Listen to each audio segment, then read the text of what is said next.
county government, because you know today our motto or our theme for the national government is promoting SMEs, small, micro, and medium enterprises. That's the theme for today. And I want to congratulate the governor of this county for launching a program called Achili Employment Center here in Kisii through the MasterCard Foundation. These and many other programs will be able to change the lives of our people. But then I have to ask a question, especially to all of us, to our forefathers. They fought for this Madaraka Day in 1963.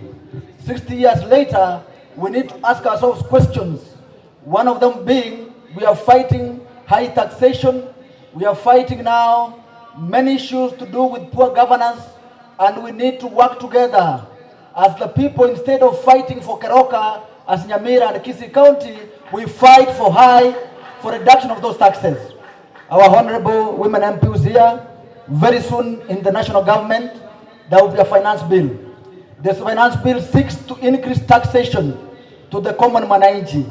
I want to ask that you, plus 9 other MPs from Kisii, vote no against that bill, because itaongeza ushuru kwa watu wetu.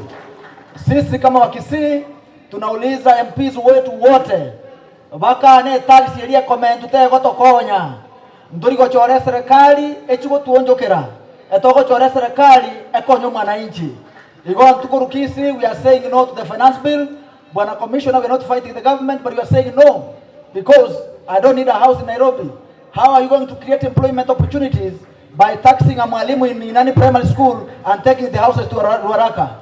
We are saying no to that, and we are saying we must change the narrative. Allow me now to invite one of the MCAs, that's the MCA for this ward, Honorable Manyenye, to say a word before I introduce the rest of the MCAs. Thank you.